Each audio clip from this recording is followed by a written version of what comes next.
Hey, hey, ladies and gentlemen.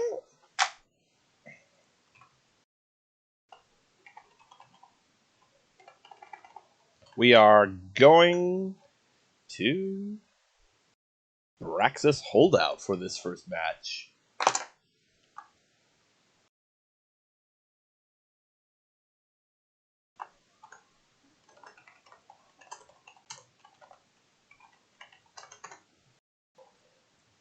And after that, we should have... Hey, hey, ladies and gentlemen. I should get a lobby link sometime soon. Not sure when. I think I got that right. I may be portraying immense disinformation, but I'm pretty certain it's Psistorm Banshees.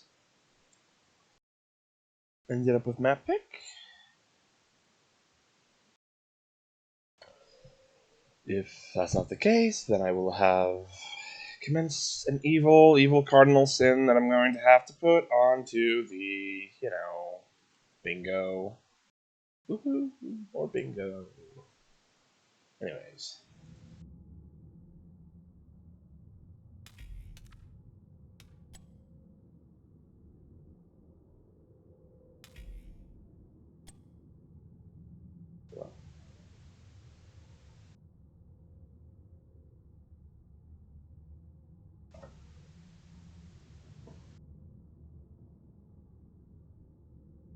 Anyways, lobby should be here soon enough.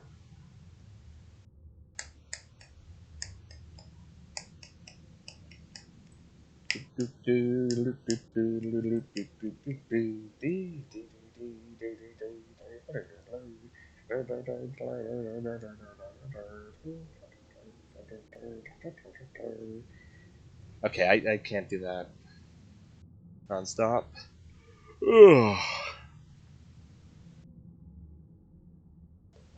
Wamu.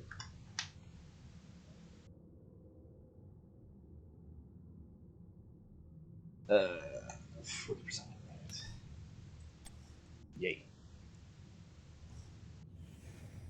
Whatever.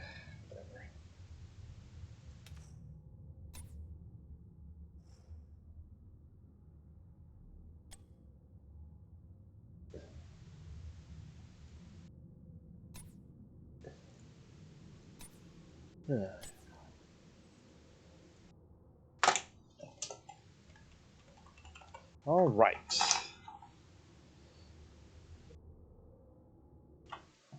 Sanity checked. Okay.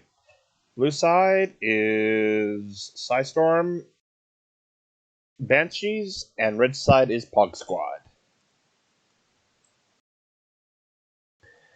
The system I'm currently running, the X marks correspond to the colors. Left side is home team, and right side is the other. Oh no.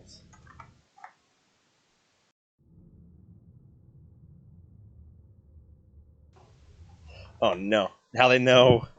Now they know where I'm going. God. Okay. Okay.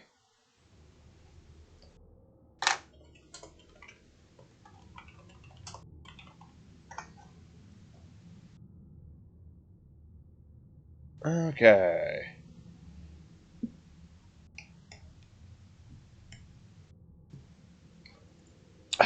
So, I haven't rambled all that much, but Braxis is a weird map to first pick on the side of Psistorm Banshees.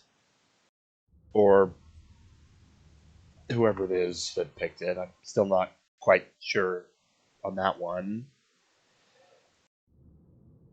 Basically, Braxis is one of those maps where a strong anchor can really allow the team with first pick to just steamroll.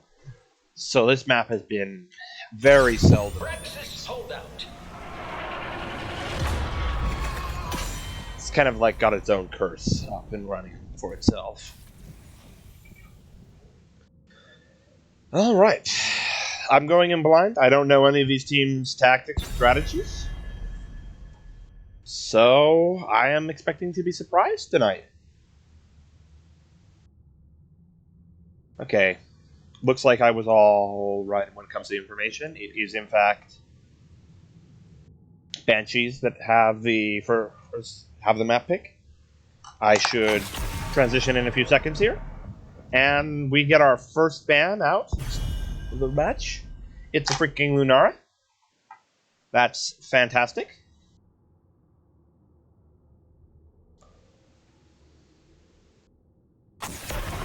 And Stukov. The Lunara, not particularly conventional, but the Stukov is one of those champions that's in the top 3 right now.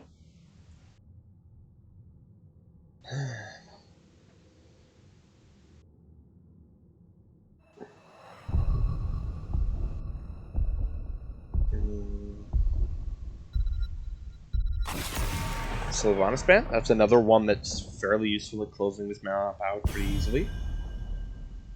Both of those are good bans when you have the Liberty. And now we see whether or not the Johanna gets banned.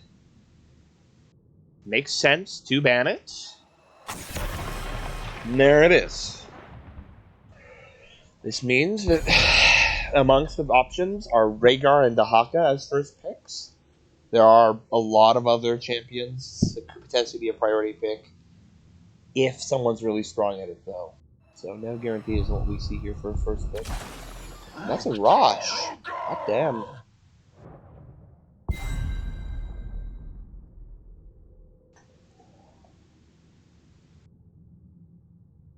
That is supreme confidence in one's own abilities. And we immediately see the ETC pick. Man, those 30 extra hit points are really bringing ETC back into the meta. Real talk, though, ETC is a good countermeasure to Garrosh. His boop can consistently disrupt, and he can slide quite easily out of the throw. And Anduin's another good counter pick into Garrosh. One of the few healers who can actually cleanse the Garrosh throw. Gul'dan and Leoric. Leoric's all right here. I would like to see Neil Peasants. Gul'dan is a fine wave clear mage that can act as a sort of DPS champion, but right now, on the side of Pog, we are looking at a low burst squad with the Garrosh. And we have the bands coming out on the side of Banshees. Junkrat. Honestly surprised that I haven't seen that champion picked or banned by now. Like, frankly, it would have been an excellent accompaniment to the Garrosh.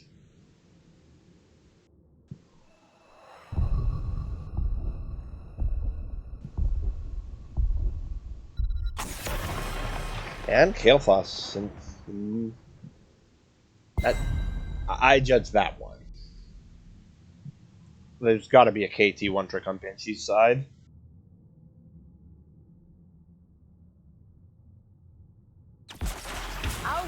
At May, this is offlane ETC into a Leoric.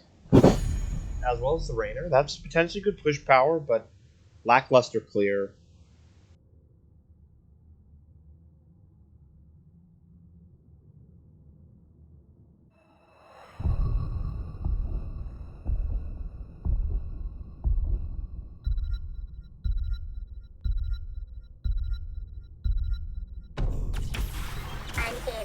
There is always hope. Okay, there isn't a lot of kill potential with the Garrosh here.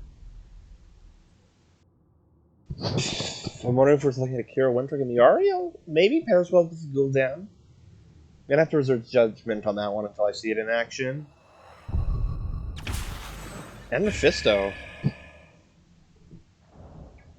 Suppose that's a good pick into Garrosh. He can freely engage without fear of punishment. And he does have some late game percent damage, but their damage ticks on the side of Banshees are a little small. Whether it's May, Rainer, or Mephisto. So Garrosh is going to get maximal armor value right now.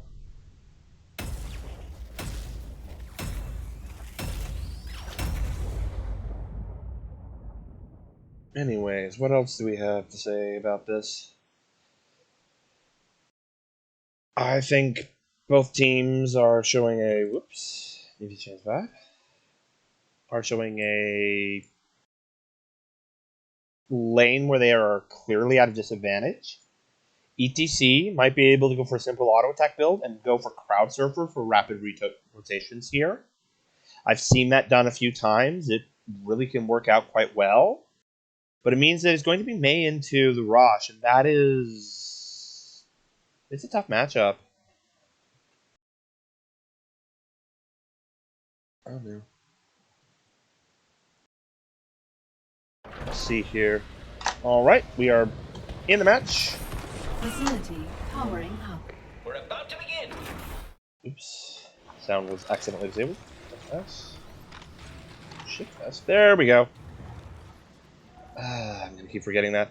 Anyways, we have Yorubi on Kira, Zulturak on Garrosh, Fizzle on Ariel, Tuna on Dan, Fred on Leoric, Devorin on Mephisto, MBB on Anduin. Nope. 3, That's 2, May. 1.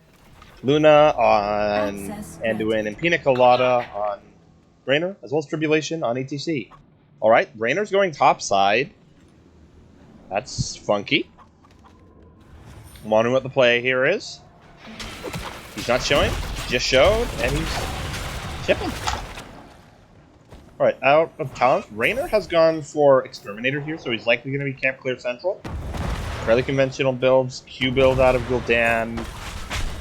And yeah, it's the auto tech build ETC and Ice Storm out of May, so decent shrine clear. Are they just defaulting to a 2-3 split? That's going to be interesting, and it's going to make it difficult. Power Slide misses out, but the heal from the W comes out. And there's another skirmish going down here. It's a lot of action. May's getting chunked. Devorin is chunking. Oh dear. The beacons are energizing. You have to control them. Alright, we've got Hyper Banshees in the chat. And Pina Colada caught again by the Kira. Taking a lot of damage, and he doesn't have anything to kill him up there. Ideally, he wants to start exploiting Exterminator. If he does that, Night Fury will be a lot later. May whiffs the combo, unfortunate, but still plenty of churn going out. Hirobi's rotating down, rotating back up. Control them. Levels of indecisive here. Looks like bot point's going to go. And the question is, does top go as well? That's looking like both are handing onto the side of Banshees.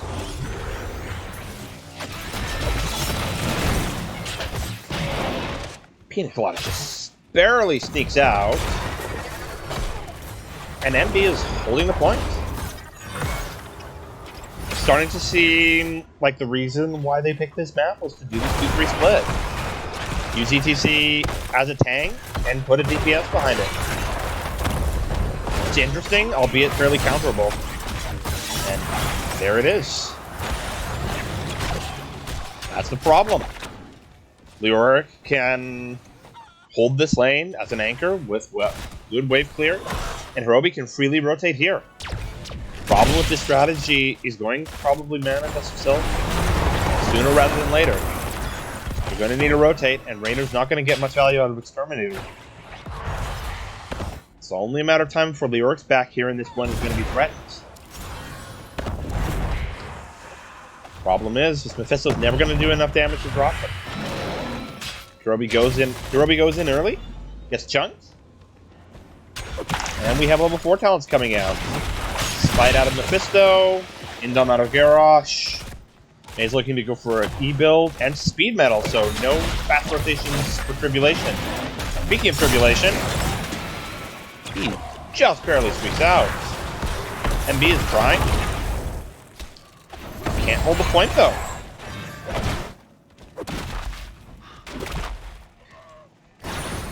It's looking like this will be a full Zerg wave on the side of Hawk. Good peel out of the Garrosh, preventing a May combo. And you can just see that. This small damage 6 just allows the Garrosh to survive just long enough to stall out the full Zerg wave. Now it's up to Tavorin to clear. But Raynor has to rotate down as well. Hirobi's looking to stall it out, but is pushed out by Trib. MB puts it down.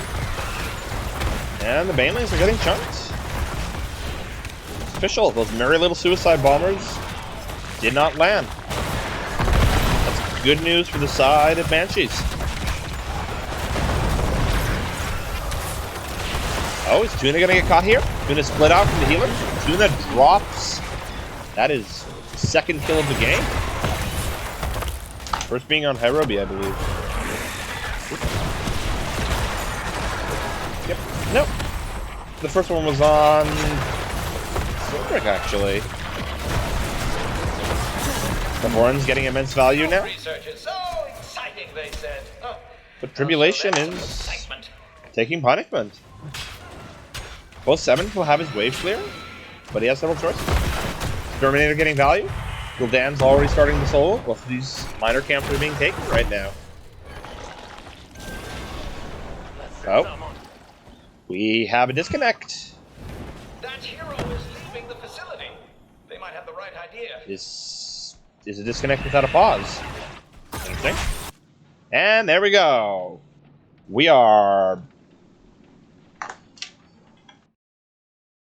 in the late.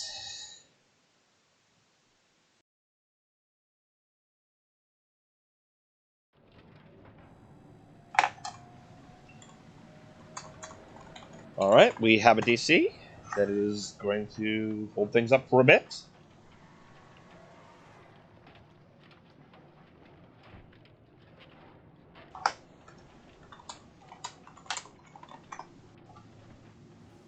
All right. We are coming back in.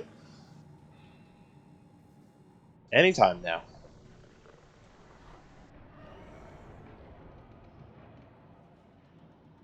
I knew I could count on you. All right. Looks like they're beating him out with the Exterminator on the side of Banshee. Tribulation. 7s are coming out. Elects for Hammer-On instead of any wave clear talents. We've got Froststorm for slow. Feel the rush out of Raynor. The other side, we've got Oppressor for reduced spell damage, probably as countermeasure for Mephisto, and Little Pesto out of Leoric. That one's weird, along with Paralyzing Rage and Feel Death. Not sure I agree with that build, as it limits Leoric's ability to free clear his camp. Ooh, there it is. Pina Colada's going to get Dove on, but he's likely going to live. Hayori is not, unless the... Is that what I think it is? It is upstage. Okay. Leaves a little bit more freedom, but Hayori cannot clear here. They're looking to invade on the side of MB. Well, MB's looking to invade on the side of Banshee. Hirobi rotates down. But that means that they're going to get free chip here. That invade didn't need to actually win in order to see impact elsewhere. Defeat in detail. Well, not defeat in detail. There's another term for it if it works. Oh, Garrosh on the flank. Garrosh gets caught out on the flank thanks to an anchoring Anduin. Meanwhile, Hirobi is getting chunked again. Just as we're in a dead stalemate. That sort of May behavior suggests the need for globes for spite. Interesting, willing to sacrifice their own healing for the sake of Tavorin's ability to clear. Tribulation jumps out.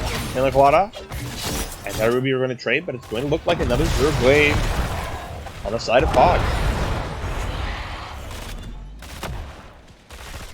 Rainer's looking to clear.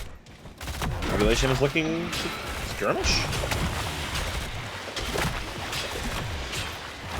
This side can take point. And still a stalemate down here. Ult's coming out on Banshees first. That brief window might give them a chance to take back some Zerg with a vengeance. Dread getting stunned out. A little like stage dive. Ice wall. That's Durance, correct? Hyperion. All of them are fairly typical. Stage dive included. Given the number of potential interrupts, Smosh would have been hard. Ice wall catches the Gul'dan. And There's another ult, and there's the stasis. Meanwhile, double man in tune. Ruby getting immense value, and boom! ETC disappears. Looks like May got thrown and has been pulled. It's looking like the full Zerg wave is going to go to the side of Fog right now. Ruby's rotating down to secure it. We're all Greed and Pina are going to stalemate.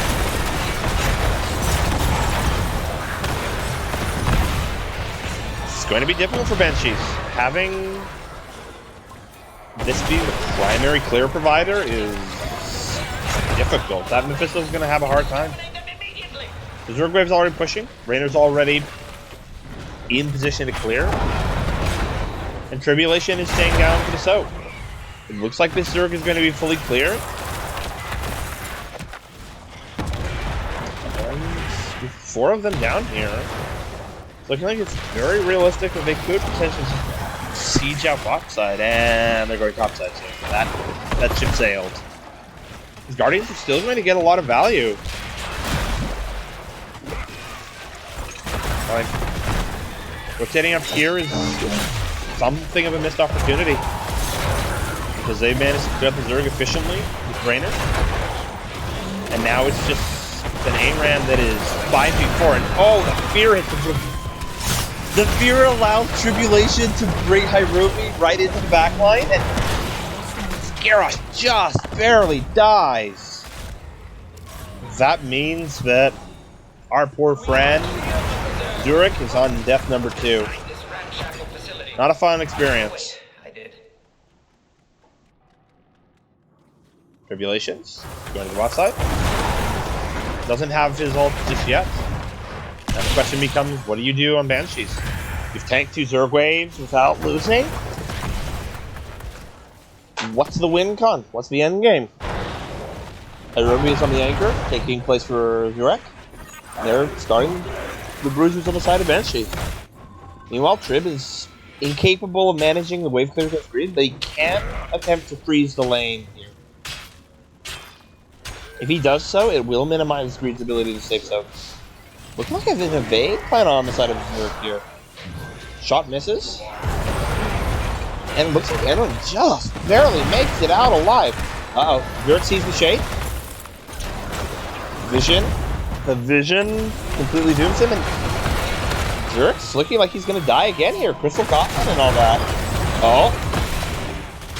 Just barely. Ariel's caught as well. Fizzle is next in line. But meanwhile, a lot of damage done by Greed. Is it that worth it? 1 Garrosh kill. I'd like to think no. It's good ice wall. Timing just about pitch perfect, and that is a dead Gul'dan. Pina Colada's the one doing the laning against Greed now. Means that their ability to push up and take that forward out is limited, even though they have a third of a camp left. The duo is taking the siege camp. They might be able to get some push on it. Gul'dan's dead for another 4 seconds, out of the fight for another 10. Gul'dan rotating topside, making this a 4v4. But with Pina Colada having managed to rotate topside, looking like this is a loss. I'm a fourth. Ooh. Big ult tank. And we also have 13s out to consider. Blind Switch, looks like there's going to be another lead. And Hellstone, don't see that one every day. And a fight. Oh, Zerg's caught. The Gul'dan can't escape from the ice wall. But it's looking like nobody's going to die. Dang. Tribulation's got the camp, but can't quite seize the point. This is where Crowd Surfer would be amazing. You can use it through the Entomb as well. Missed opportunity, that. Such is life. Well, Kira takes top, while the 4-man rotates down.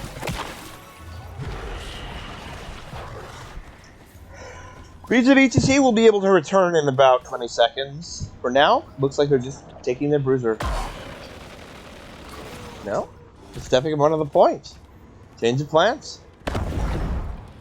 Looks like we might have a Ben Hills over the points. And Pina Colada's going to have to defend the solo. He just barely makes it out thanks to his Q.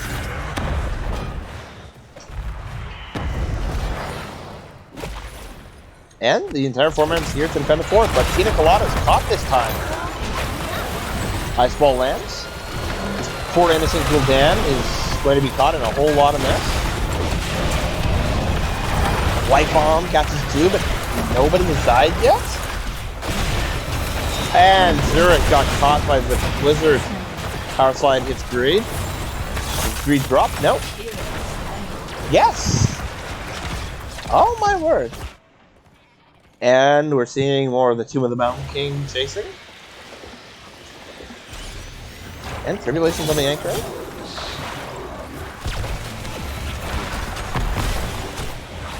There's virtually no Zerg going out here.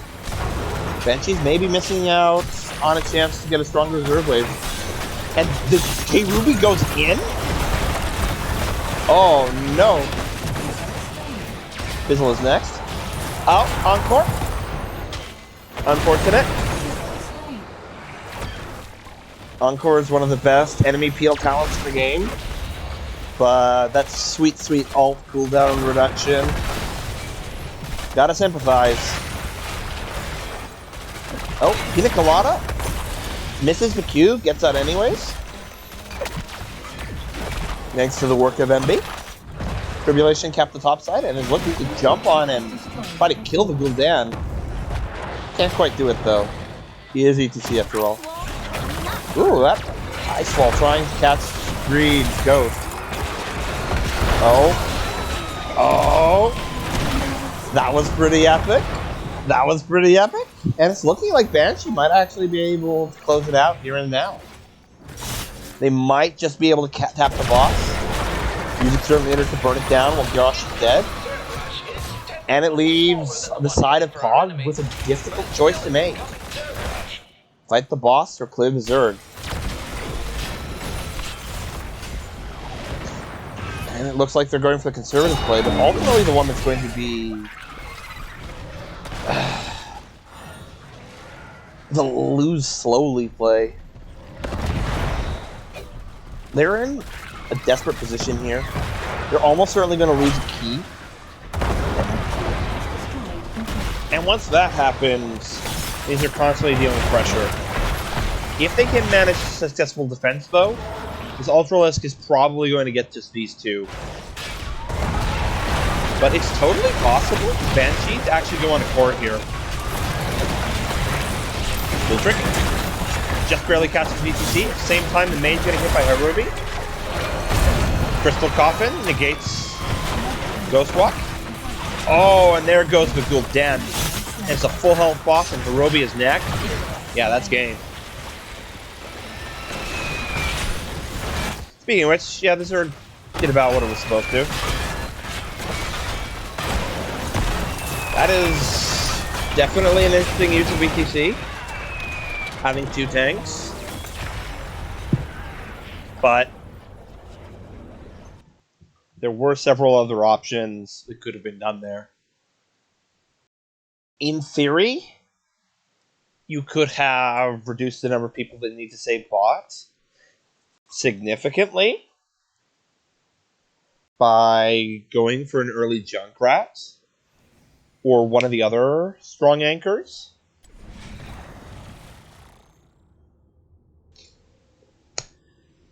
Doing so allows you to liberate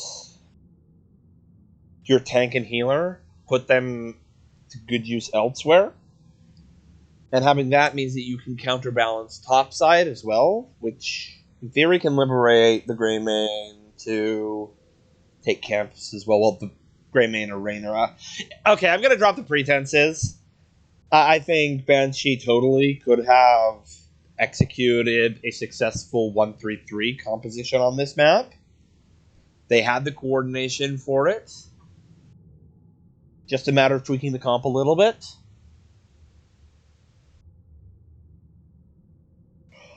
Bog, on the other hand, eh, they played a difficult map.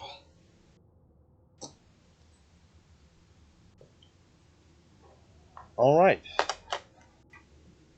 Looks like Pog's taking us to game number 2. Wait, no. No, it's not Pog. This is, in fact, the second pick out of our good friends inside of Banshees. Wait, where were we? Check. Infernal Shrines. Yay! The fun map. This is a way of saying the meme map that everybody plays.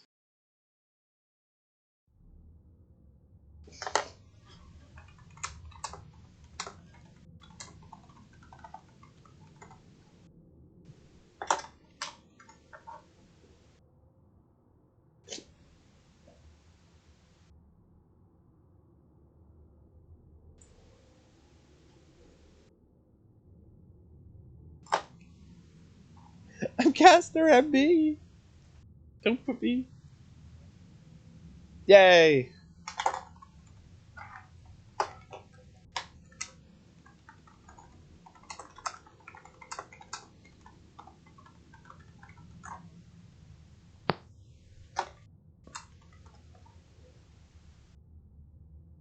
Okay, MB rapidly changed it. Alright. Map pick 2 is Infernal Shrines. Once again, as I've mentioned, Banshees had to take it. Which means that it's first pick to the side of Hog Squad again.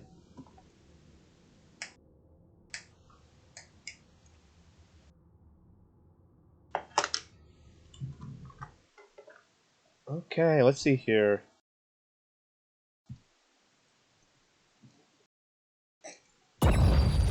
Alright. We are in the draft. I put the overlay on way too soon. It's going to look ugly for a couple seconds.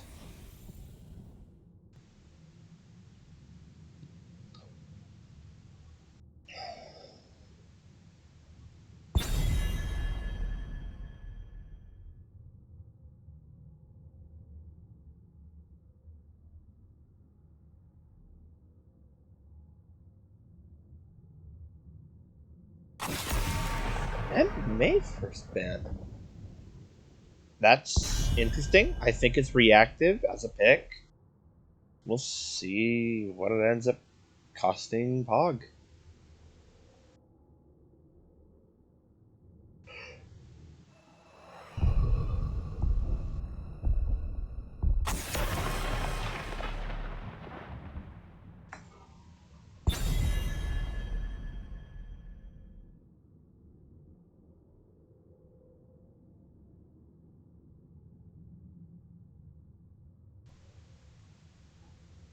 Anyways. Fairly conventional Stukov ban. Johannes probably next.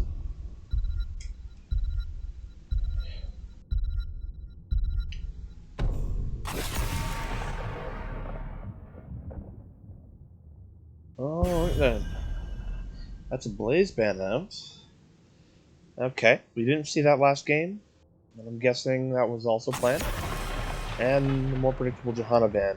The question is, what is Poggers going to do on this map to this pick? Victory for the Sylvanas? Forsaken. It's interesting. I could have sworn they banned it last time. This time they've instead elected to first pick it. Now I noticed they lose our ban last game. They did that. Okay, Tribulation, the more conventional champion. Dahaka and Junkrat. There it is. Should be good shit.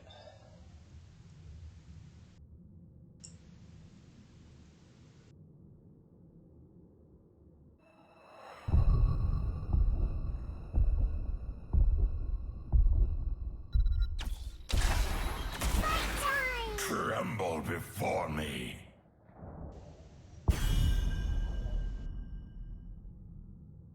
Alright. Diablo and right.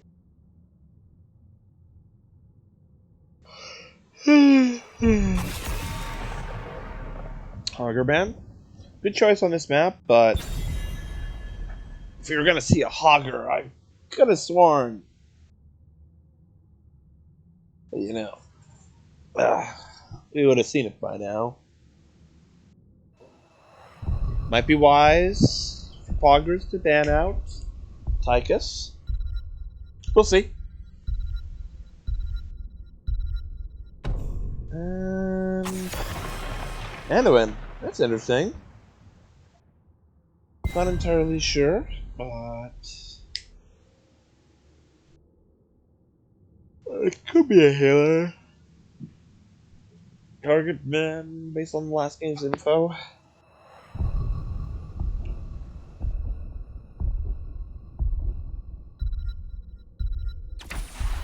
I guess, yeah, that's to be expected for Diablo and Rhaegar. I will fight to my last breath. I guess Dog Breath isn't really worth first picking anymore. Just a matter of MB's pick as a tank. On the side of Banshees and the Pong. Still have their full roster here.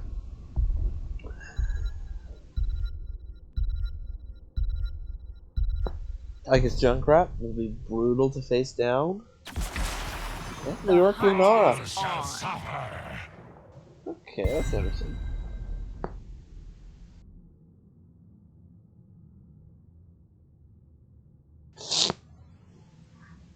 The Manubarak would be a really good tank pick here. He's basically unkillable. And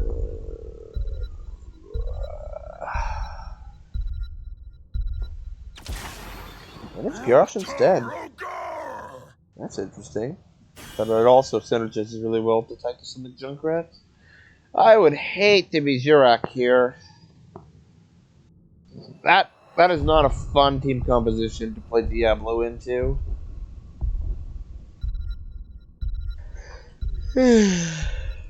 Oh man. Sucks to be him.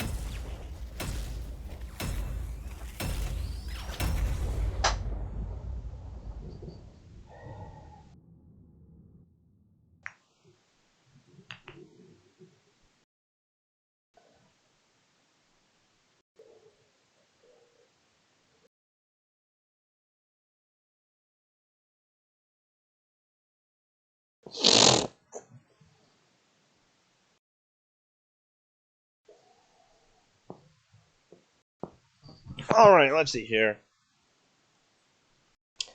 People definitely believing in the Banshees draft. Leonidas is calling me a nerd. Yeah. I am personally.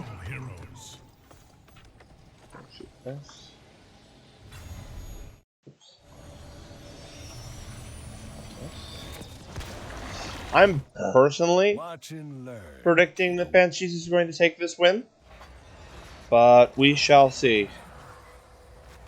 The battle begins in 10 seconds.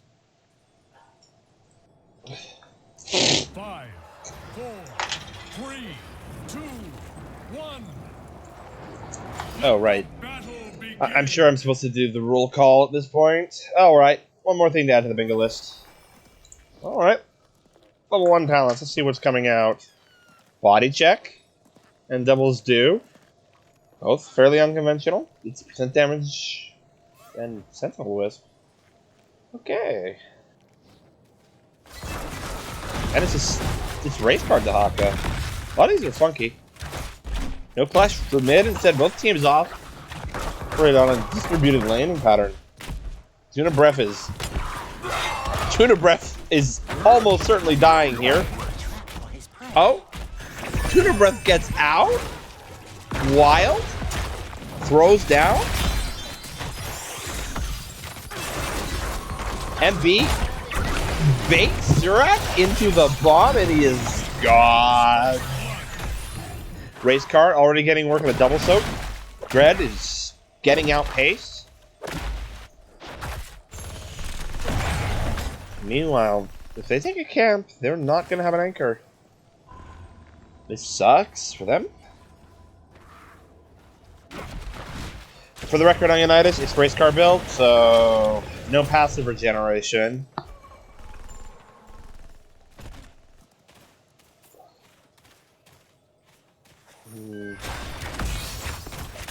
There's Junkrat mine here.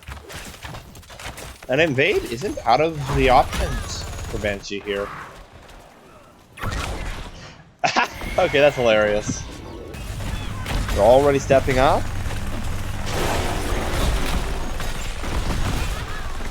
And they're taking that camp. They're entrenching themselves. It's a complete advantage really on here. So, Poggers is managing to clear out pretty quickly. Meanwhile, these two are trading in. Oh, Zurich. Just barely out of the margins of safety there. Spooky. Early camp on the side of Poggers here. By early, I mean like way too early. Taken now, this camp is definitely going to crash before the objective starts. It's a Q build out of Garrosh. Oh, they're waiting on it a little bit longer. That's a good call. And on the opposite side, there is no camp. That's good news for them. Chattering Teeth. And it's Q build, Leoric. Interesting. Nature's culling. Okay. A lot of the big picks here. Q build Diablo, I'm kind of sus about. Big Q. And Tuna Breath is dead. Yeah, there's no margin of error in this game. Meanwhile, Tribulation. Doing some weird shit, but that camp is going to be cleared pretty free. Zero can only step up and sort of cry aimlessly. Greed isn't opting to soak and is instead opting to be part of a 4-man here. But that means that we're going to look on Banshees, and Banshees is going to take level 7 first. Then the Daka can come down to the burrow, and it's very likely the Shrine goes to Banshees. Lyric, caught out.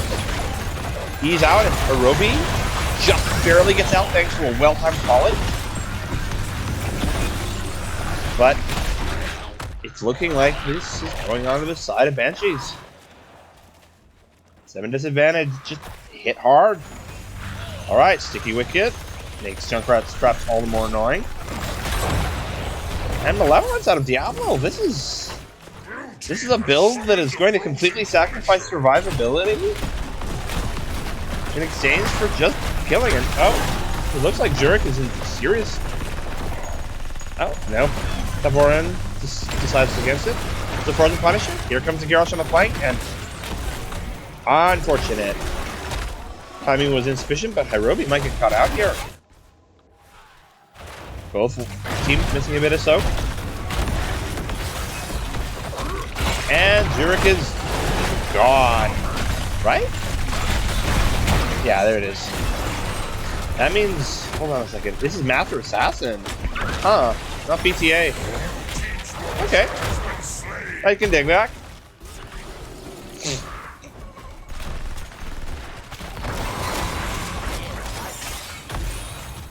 Is that a gun?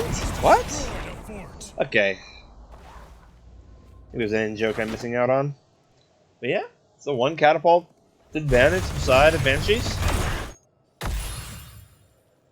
Short of a minor miracle, I think this is going to go to them. It's gonna be rough. They're up almost an entire level. They're gonna get ult soon. Question is, what do they do with that time? Zurich posturing for potential invade. No way to make that work though, thanks to Junkrat trap. Tuna Beefs just clearing this out quickly with Nature's Color. And MB's soaking lanes and looking pretty. Brit seems to be continuing with this sort of Q max healing build. Unusual. They're pushing out. Mid lane using their camp. It's a rough position to be in. Uh-oh, Irubi's getting bopped. Irubi is next. Goodbye. Oh. Uh-oh. Zurich went in to try to heal, and he drops. Unlucky. It's 5 kills. So, nothing. This might be over in the next 12 minutes. Alright, we might have another pause here in a second. We'll see.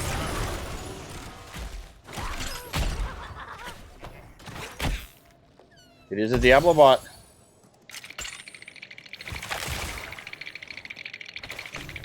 Alright. Pause any second now.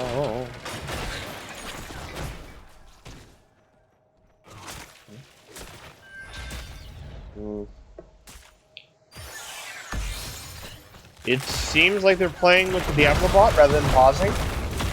They know about it, which might mean... Ooh. Unfortunate. Ready. A shrine gathers power. You will take it from me. Because I don't think he's coming back.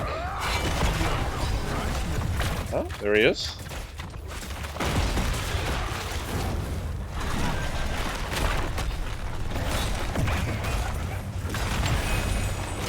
And York walks in online. They got towers here as well. They'll have the camp advantage, but they're down nearly 2 levels. Well, they're nearly up to down 2 effective levels. It's looking like they're set opting to push another lane. This is going to be responded to, but there isn't much Banshees can do from their current position. So it looks like they're backing off until they get encircled. Feeds his way out, and 13 disadvantage is there. APOC lands on nothing. Grid is sitting on Entomb. And the Haka was taking some of this right now. Nothing has fundamentally changed, and it's looking like... Oh! That's a forced out ancestral, that's a mind control, and 2 people have swooped in backline. Irobi's been caught and is focused down. Tribulation catches the Lunara. Tuner Breath. Jape Chisel is next. Tuner Breath, if he goes back in there, he's gonna drop. Jurek disappears. And there goes Tuna. Jurek gets booped back in, and that is 10 kills to 0. Oh man.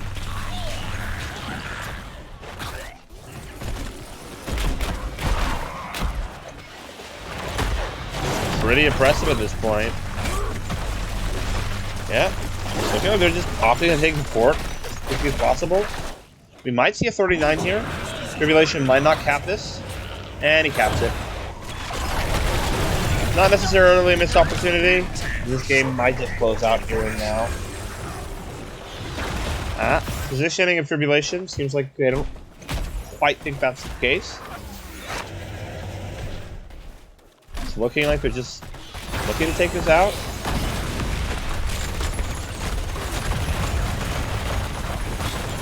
Tribulation comes down. Punisher dying fast. Whether this key dies or not is an uncertainty at this point. You're gonna have to work for it.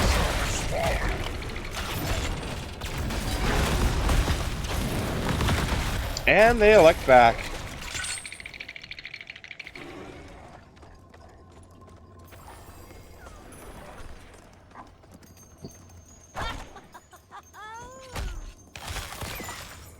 They're looking for a fight. Down. Unequal talent here, but it's not going to be given to them. They take a camp. And our friends here can just wait. Right now, Diablo's at max souls, but it doesn't matter into Diablo. Into Tychus. Dread is healing out, and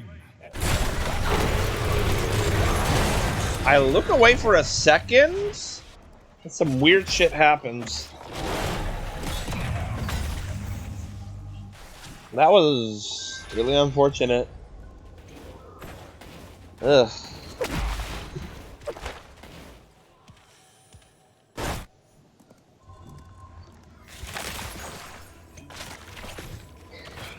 Man, this is really painful.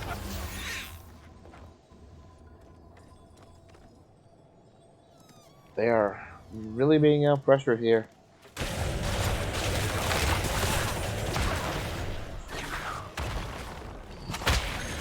Alright. It's looking like Zurich's gonna get dragged around.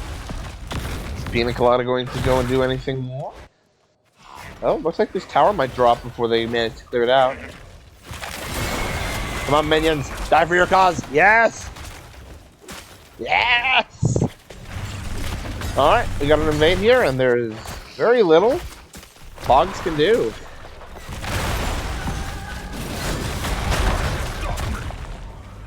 Alright, looks like they're going to assert their talent to their advantage and take that keep out. Odin being used, perhaps a little overkill, but honestly, overkill is kill. Underkill is not. Is that a... That is, in fact, just another E-build lyric. Okay. Let him wither, safety dust, devastating charge. Man, that's annoying. Tychus is just doubling down.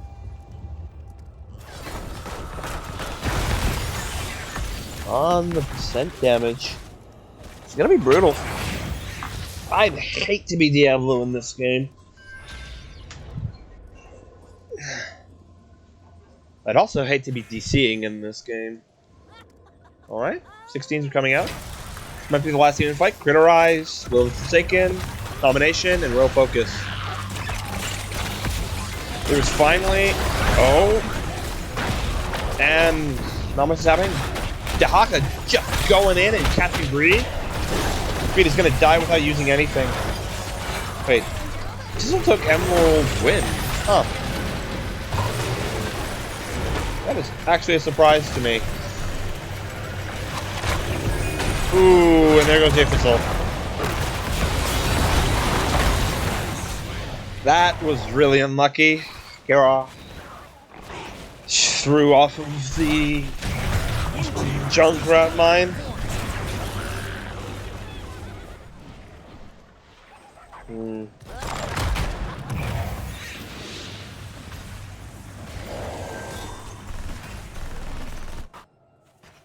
Blue team has summoned an arcane punisher.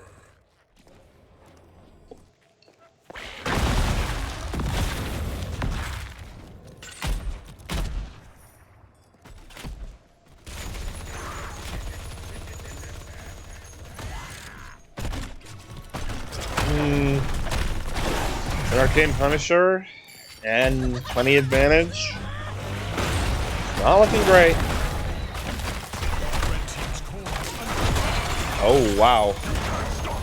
That was fairly creative on the side of Tuna Breath. It might be enough, but you've got Big Red Button, F to and Inner Rage of all talents. That's one way to make Diablo's life miserable. And Diablo disappears again. That's unlucky. Taborian gets caught. Taborian might actually... and there it is. Ancestral really doing a lot. The burst damage just isn't enough to stop him from activating. And that is GG. Oof. I guess I could do an interview.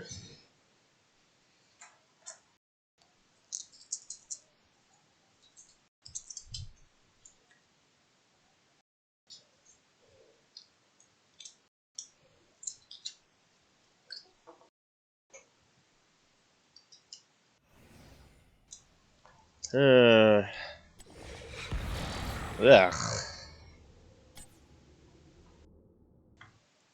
Alright then.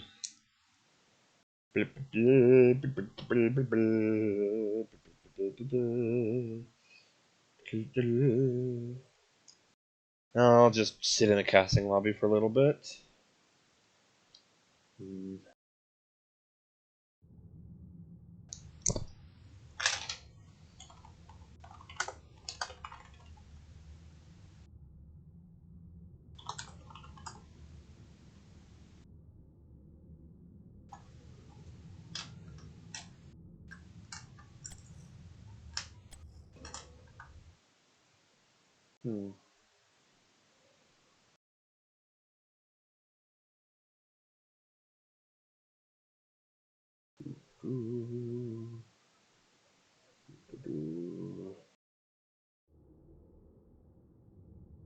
Well, that was a pretty quick result there.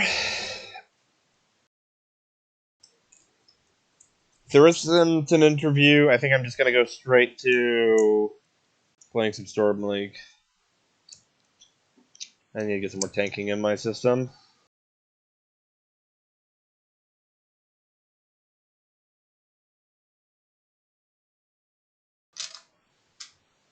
Yeah.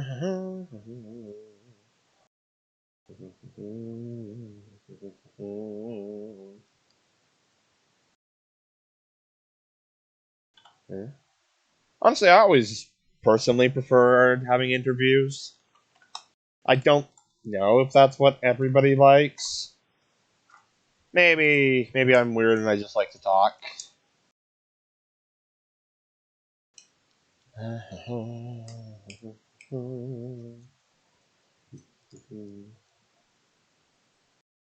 Given the fact that we haven't seen MB, I'm gonna assume that's all for the interview. Yeah.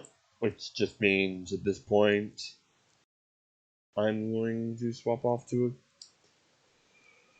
a basic queue.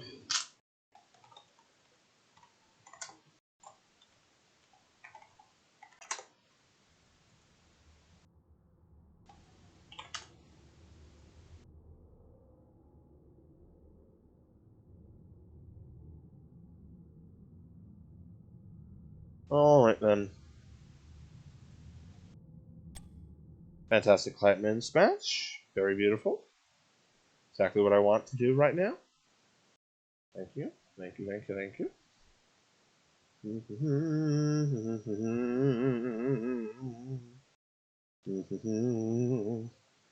Anyways.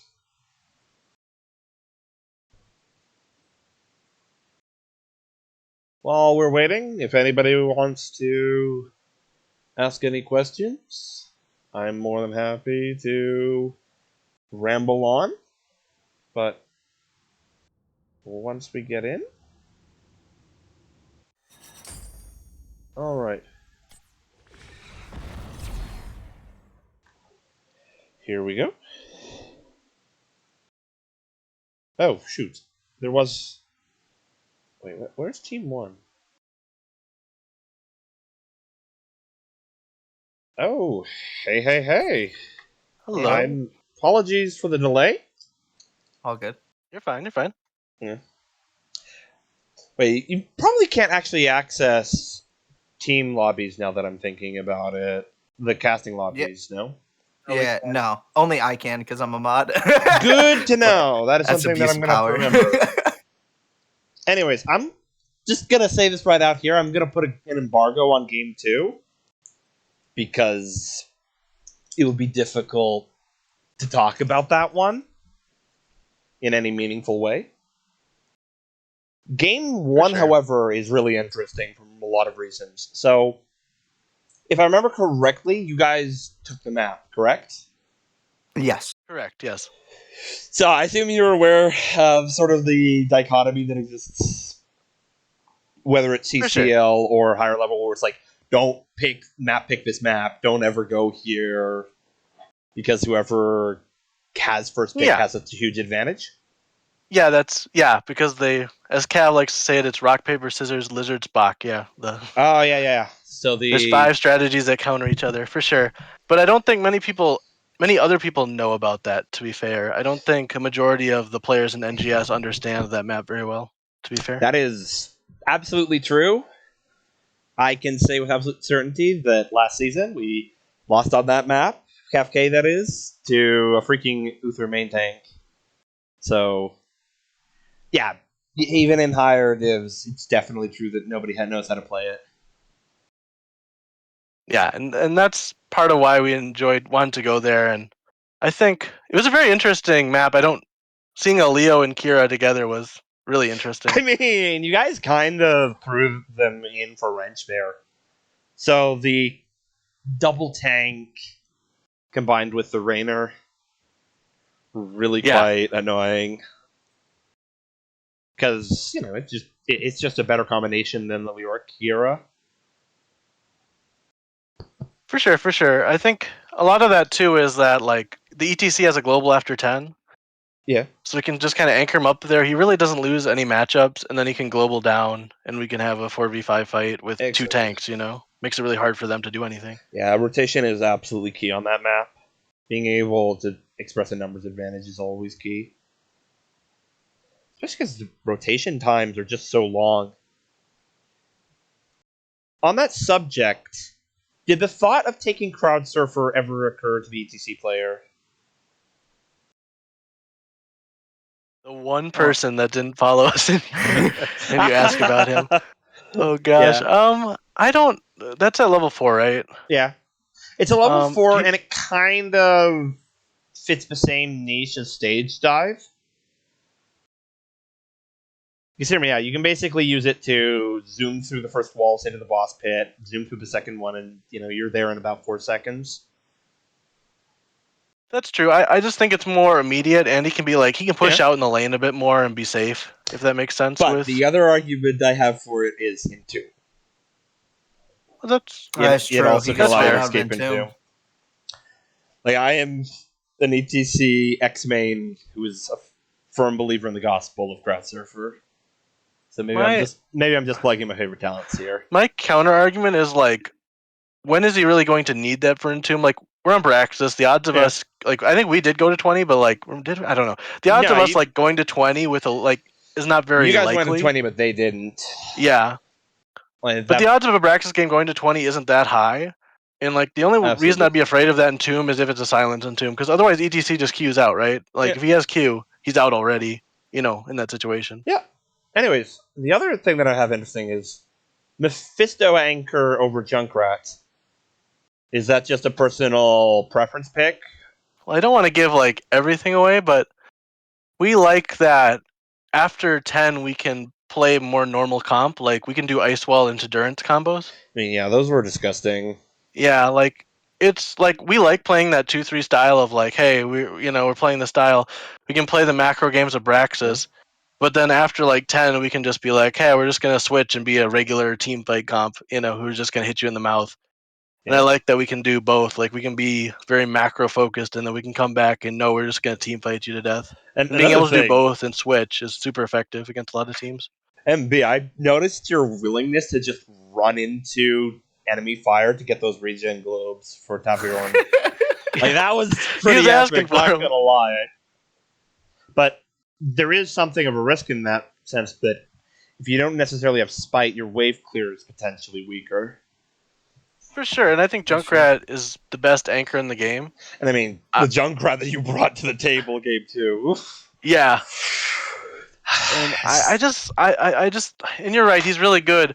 But I think some of the problems with Junkrat is that, if they respond with a 2-3 and actually have some success top, our 3-man's not really going to be able to push very well with Junkrat. He's very good at staying safe and kind of fighting over point, but he's not very good at, sieging and getting stuff. Mephisto's a little better at that, and he gives us a little more versatility in those fights. Another thought, was he doing intended as a counterpick into Garrosh? Or was it just a good neutral healer? I think it's a little bit of both. I think whenever you see Garrosh, Anduin comes to mind. I think it's solidified. I think we're having discussions. Yeah. But he's good. Yeah. He's got saves if we get caught out, which is always nice. One But of yeah, the things I did notice was you had Exterminator, but at least for the first few minutes, you couldn't really put the talent to work. Like, just, you were busy holding both of those shrines. And you did a good job of tanking some strong Zerg waves early on. Like, your comp definitely had the better clear between the Mephisto, the May, and the Rainer. It just, you did miss out on some of the earlier, like, minute one camps that could have been done. for sure. I think part of that is that we just wanted to wave clear faster than them, so they couldn't sit on the point with their they matched us with 2-2, right? True. So we wanted to make sure that hey, they need all the Kira's not gonna be able to do anything to wave clear. That Leo has to be going over and getting that soak. So now it's 2-on-1 on the shrine. They have to give it up. I think that's part of why Exterminator is more valuable there. Yeah, you definitely did a lot to force the Leo into just staying in the lane. And the Kira definitely got punished repeatedly for it. What else is there? I know I had. It's hard when you can't talk about an entire game, Sorry? It's hard when you can't talk about an entire game, right? Just gotta be like, oh. Yeah. Well, honestly, you guys just hard outdrafted game 2. He's just for sure. He's absolute slaughter. Anyways, what is the one thing that you think you're doing that should be emulated by everyone else in the div? I don't really want to say that though, because after the season, maybe, right? I got something that cannot give away a lot of tips. Perfect your craft. That's all there is to it. Yeah.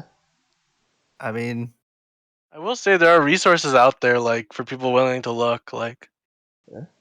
There's a lot to learn about this game, and you can seek out people that know it and try to learn from them. Like Cav, and there's a lot of people in the community that have a lot to teach. You mean like Shredded Wind?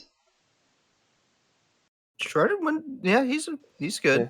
He's But good. you said there's just a lot of former Calvin. HGC players. You can watch Bad Benny stream, for example. Yeah. you Actually, can watch those that's CCL a funny players. thing. They'll answer questions. Mockery talks a lot, about stuff he believes in as a GM. There's so many sources. Speaking of Mockery, did you end up seeing Baby on Board's last match versus Running Wild? I did. Freaking BFG Hammer. Yeah. He still lost, though. Yeah, but the one time Elixia turned into Mist was so worth it, though. Just for that one wombo combo. To be honest, maybe I won't watch them all the way through, but I'll definitely go to Baby on Board whenever he streams it. I'll go through it real quick and just check out their comps because Cav has a very interesting, he knows his stuff and he drafts these really cool combos Hammer, and they actually question. Do you play Zeratul? That's for you to find out. Yeah, exactly. All right, I guess I'll see you guys in Heroic next season. Okay. All right. GG's. Okay, thanks for the cast. The question that I was asking, you're familiar with the sort of Brightwing teleporting onto the Zeratul? For sure. Like that? Yeah. That's another one of those examples of ridiculous Cavalier nonsense. Yeah, he always... I love when he plays a main tank Ariel with Tassadar. That's one of those things. Main tank Ariel? Yeah, and he plays it with someone else is on Tassadar, so they put up a wall. Oh my and then he'll stun him god, into I'm it. gonna have to try that. I'm taking notes from this now. That is hilarious. That is nice, yeah. But yeah, excellent showing. Hopefully, I'll be able to see your match into Almost Legends. I'm gonna try to look to cast that one. And thank you for having me. I hope you all enjoyed tonight. For sure. Thanks for the cast. Good. Thanks for the cast. Doodles. Yep.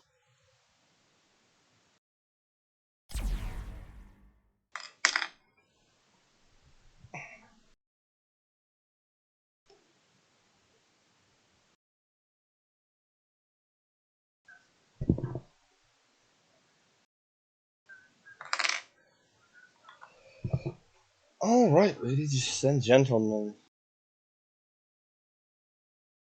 Wait. I know how to do this.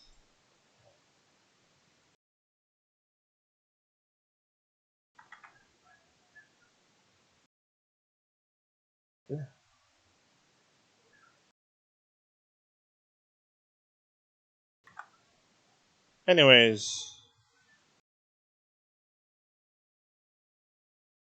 I'm gonna have to do a report eventually.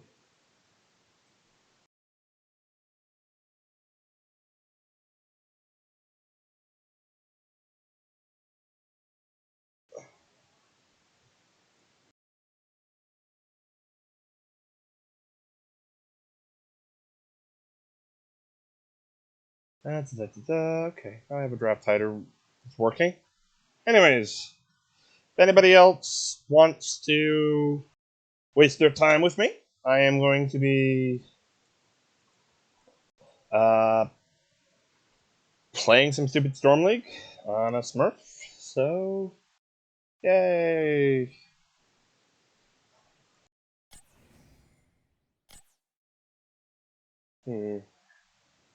Should buy a few more tanks at this point.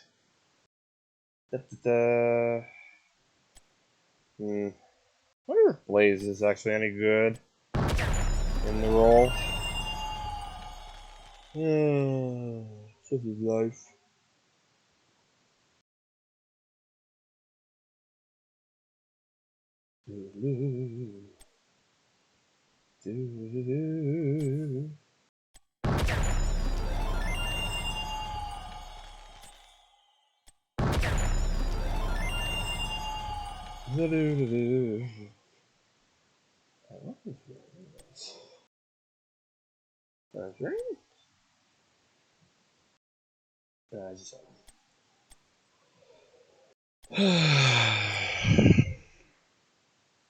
A real main tank. That would be so weird.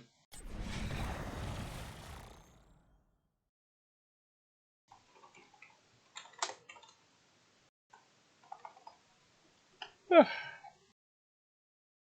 yeah, if anyone wants to interrogate me on anything, that would definitely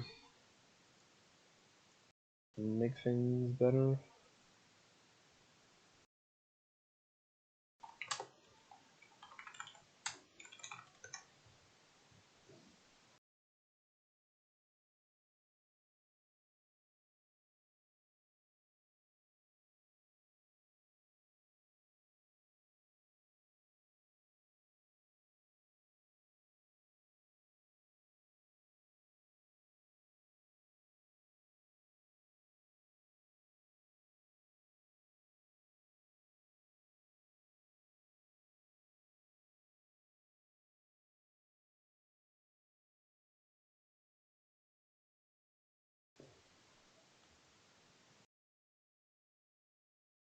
Yeah.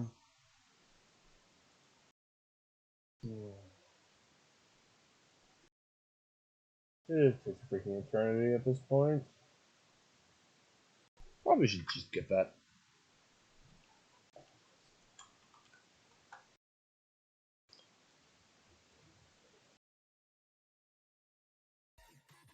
We're back. Out of the blue.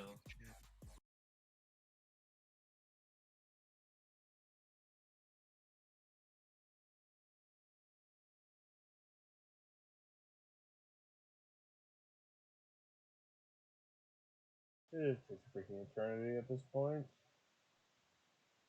Probably should just get that.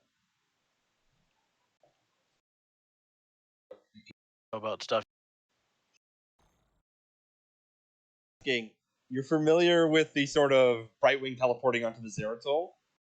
For sure. Like that? Yeah. That's another one of those examples of ridiculous Cavalier nonsense.